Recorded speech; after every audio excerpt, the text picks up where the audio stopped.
쓰임받는 사람이라는 그런 주제로 같이 말씀을 생각해 보십시다. 많은 사람들이 하나님 앞에 쓰임받고 싶어 합니다.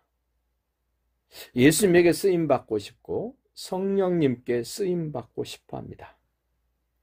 쓰임받고 싶어 하는 사람 많은데 하나님이 쓰시는 사람은 그리 흔하지 않습니다.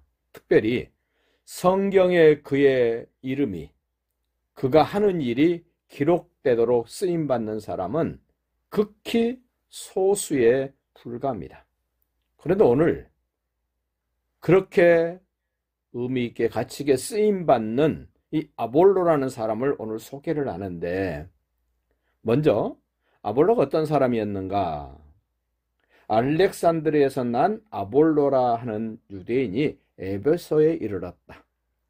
에베소가 어떤 곳입니까?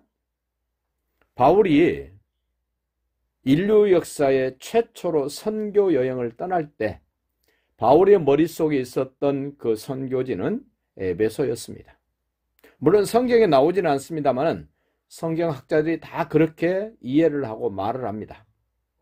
왜냐하면 그때 당시에 소아시아의 가장 중요한 무역도시, 외국인들이 가장 많이 드나들었던 도시 중에 하나가 에베소였다, 이렇게 이야기를 합니다.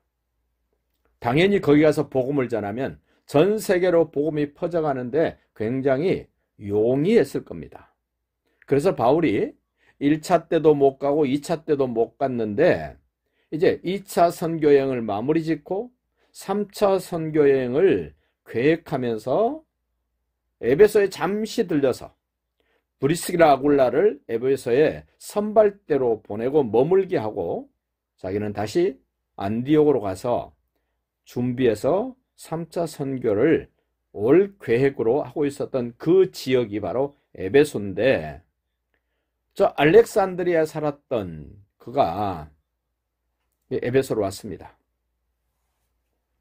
선교하고자 하는 사람과 같은 지역에 있을 때 그 사람을 하나님이 쓰십니다. 이 알렉산드리아는 유명한 알렉산더 대왕이 만드는 도시입니다. 이 알렉산드리아는 원래 알렉산드리아 학파가 있을 정도로 철학의 도시였습니다. 지식의 도시였고 학문의 도시였습니다. 거기 출신인 이 아볼로, 얼마나 많은 지식을 가지고 있고 얼마나 대단한 학문을 가졌겠습니까? 그런데 오늘 말씀해 보면 이 사람은 지식이 많고 학문이 높고 알렉산드리아에서 철학을 배웠고 그런 이 아볼로라는 사람이 언변이 좋았다. 참 그 사람 말 조리 있게, 설득력 있게, 감동 있게 참 잘한다. 지식이 많은 사람은 이 말이 굉장히 어눌한 사람들이 많습니다. 그런데 이 하나님이 쓰시고자 하는 이 아볼로는 지식이 많고 학문이 많을 뿐만 아니라 참 말재주가 좋았다. 언변이 좋은 사람이었다. 유식하면서도 참 말을 조리 있게 참 잘하는 사람이다. 성경에 그런 말씀을 합니다. 경우에 합당한 말은 은쟁반의 금사과와 같다. 얼마나 말이 멋있으면 은쟁반의 금사과와 같다 그러겠습니까? 아마도 이 아볼로를 두고 한 말이 아닐까. 오늘 복음을 가지고 있는 하나님의 사람들에게 이런 표현을 쓰시지 않을까. 그러면서 또 그 24절 끝에 그런 말합니다. 성경에 능통한 사람이었다. 어떻게 보면 예수 믿는 사람들이 부러워할 수 있는 모든 조건을 다 갖춘 사람, 아볼로가 아닐까. 구약 성경에 능통했다. 신약 성경에 나온 성경에 능통했다. 성경이라는 말이 나오면 그건 신약 성경이 아닙니다. 아직 안 만들어졌습니다. 전부 구약 성경을 말합니다. 자, 아볼로를 한번 정리해 보십시오. 알렉산드리아의 지식과 학문이 철학이 뛰어났던 사람. 게다가 언변도 좋았습니다. 그리고 구약 성경을 능통하게 꿰고 있었습니다. 자, 25절 보십시오. 그 알렉산드리아의 출신인 아볼로가 일찍이 주의 도를 배워 열심으로 예수에 관한 것을 자세히 말하면서 가르치는 선생이었다.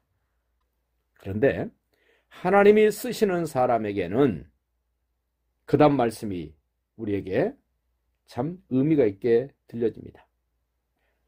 요한의 세례만 알따름이라. 무슨 뜻이겠습니까?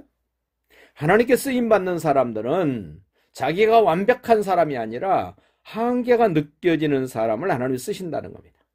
이 아볼로의 한계, 그는 구약에 국한되어 있습니다. 세례 요한까지는 잘 알았습니다.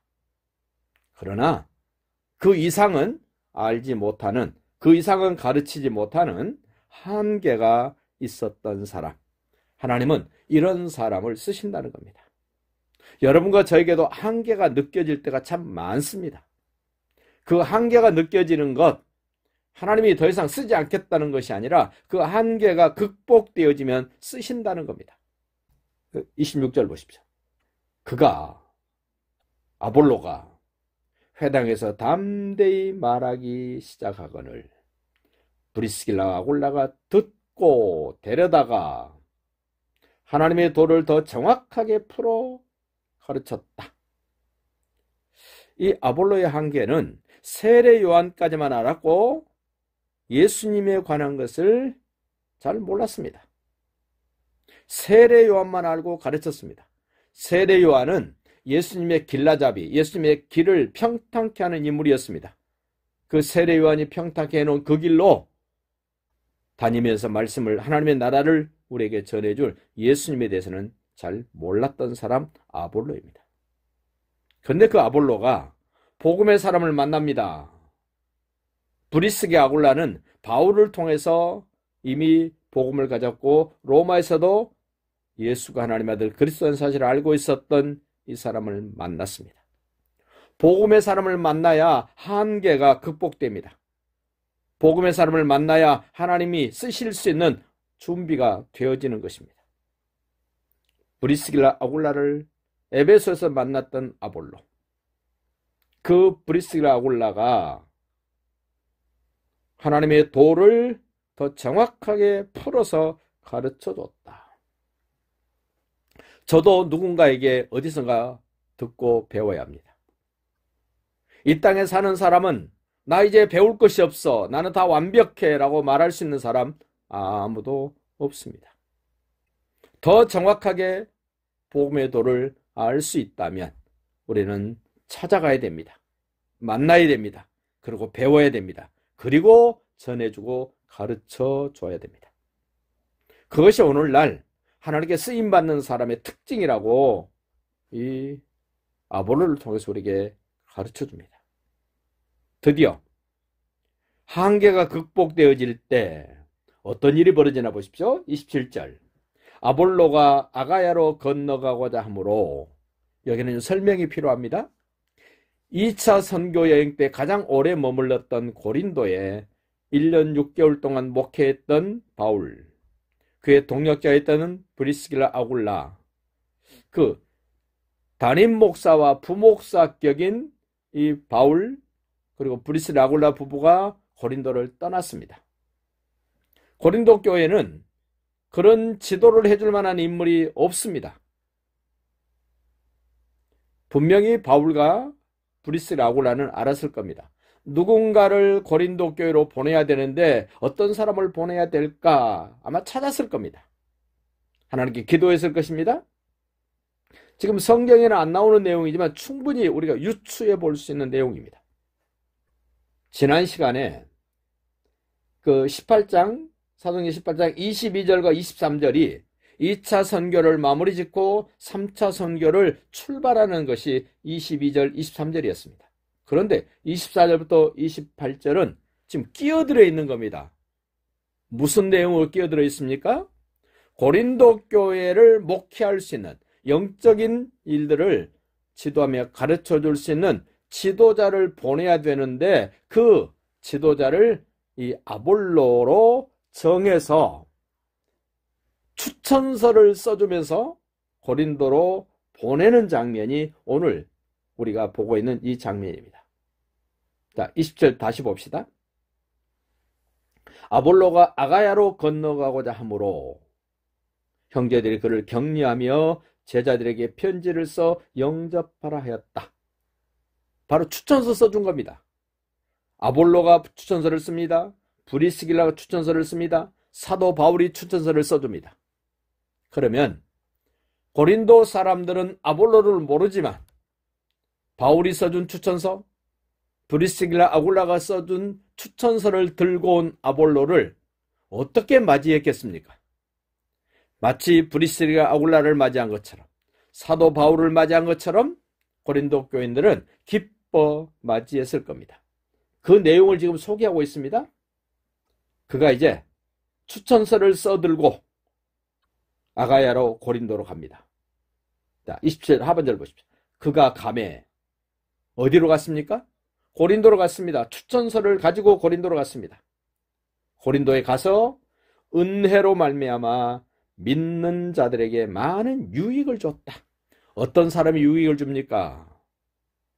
복음을 가진 선교하고자 하는 사람과 함께하는 사람을 쓰시고 한계가 느껴진 사람을 그 한계를 극복하도록 복음의 사람을 만나고 듣고 배우고 깨우쳐서 이제 한 교회를 담임하도록 한 지역을 맡아서 일하도록 고린도로 보내진 이 아볼로. 추천서를 가지고 갈 때 얼마나 당당했겠습니까? 얼마나 뿌듯했겠습니까?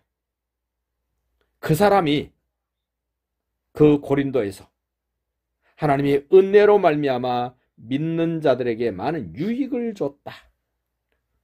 저도 여러분들에게 많은 유익을 주고 싶은 목사입니다. 여러분도 누구에게인가 많은 큰 유익을 주는 그런 하나님의 사람이 되시기를 바랍니다. 그러면서 말합니다. 28절입니다. 이는 어떻게 많은 사람에게 유익을 줬습니까? 믿는 자에게 유익을 줬냐면 성경으로서 구약 성경을 말하면서 예수는 그리스도라고 증언했습니다. 아볼로가 알고 있었던 구약 성경을 예수님이 거기에 어떻게 연결됐는가를 복음의 사람들이 알려줌으로 이 아볼로는 얼마나 당당했을까? 얼마나 확신이 있었을까? 전에는 구약 성경만 알고 있을 때는 좀 희미했었던 것이 이제는 예수님과 구약 성경을 연결시켜 보니까 아주 분명해졌습니다. 선명해졌습니다. 확실해졌습니다. 그래서 공중 앞에서 힘있게 유대인의 말을 이겼다. 많은 사람 앞에서 유대인들을 이겼다. 이기는 삶을 살도록 하나님은 우리를 쓰시고 싶어 하십니다. 결론입니다. 우리는 한계가 느껴졌지만 말씀으로 복음으로 그 한계를 극복해서 이기는 삶을 삽시다. 승리하는 사람이 됩시다. 세상은 성공하라고 가르칩니다. 어떻게 해서든지 성공해야 되는 세상이라고 가르칩니다. 그러나 성경은 성공을 가르치는 책이 아닙니다. 승리의 삶을 살게 만들어주는 책이 성경입니다. 신구약 성경 다 뒤져봐도 성공이라는 단어는 한 번도 나오지 않습니다. 그러나 승리하는 삶을 살라고 성경은 수도 없이 반복합니다. 하나님께 쓰임받는 사람은 성공하는 것이 아니라 승리하는 사람입니다. 그 승리의 삶을 살기 위해서는 구약 말씀을 예수 그리스도와 연결시켜서 우리는 전하며 가르치며 설득하며 이해시켜서 우리는 증언하는 증인이 되어야 합니다. 오늘 유대인들은 예수가 하나님의 아들 그리스도라는 사실을 인정하지 않고 받아들이지 않습니다. 믿지 않습니다. 오늘 아볼로가 복음을 불신하는 사람들에게 승리했다. 무슨 말입니까? 복음을 불신했던 유대인들이 이 아볼로를 통해서 하나님이 쓰신 복음의 사람을 통해서 그들이 주장하고 그들이 내세우고 그들이 가르쳤던 그 내용들을 이제는 더 이상 말할 수 없도록, 더 이상 힘쓸 수 없도록 하나님이 쓰신 복음의 사람이 이겼다는 겁니다. 한번 이겨보면 또 이길 수 있습니다. 이길 수 있는 확신이 있습니다. 그 청도에 소싸움하는 그 얘기를 늘 합니다마는, 소싸움에서 이기는 소를 만들기 위해서는 늘 이기는 싸움을 싸우게 한답니다. 그래서 소싸움터에 가면 어떤 소가 와도 나는 저 소 이길 수 있다라는 그런 확신을 갖고 소싸움을 하게 한다는 겁니다. 오늘 아볼로 한번 이겨봤습니다. 다음에도 이길 수 있는 가능성이 있고 확신이 있습니다. 아니, 분명히 이길 것입니다. 우리도 한번 예수가 하나님의 아들 그리스도라는 말씀으로, 이 복음으로, 예수님의 이름으로 한번 승리합시다. 한번 승리하면 다음에 또 승리할 수 있는 가능성이 있습니다. 확신이 있습니다. 담대함이 있습니다. 하나님 우리에게 요구하신 것은 바로 이런 확신, 이런 담대함, 이런 증거가 우리에게 필요합니다. 하나님이 쓰시는 사람, 선교에 함께하는 사람입니다. 선교지에 함께 있는 사람입니다. 그럴지라도 한계가 느껴지는 사람을 쓰십니다. 나는 여기까지밖에 못하는데 괜찮습니다. 그 한계를 하나님이 복음의 사람을 통하여 극복시켜 주십니다. 그 한계가 극복된 하나님이 쓰실 수 있는 사람은 한 교회를 담임합니다. 한 지역을 맡은 지도자가 됩니다. 그리고는 승리하는 삶이 됩니다. 예수를 증언합니다. 불신앙을 이깁니다. 우리 하나님이 여러분과 저를 이렇게 쓰실 것을 기대하면서 준비합시다. 극복합시다. 복음을 증언합시다. 반드시 승리할 줄로 확신합니다.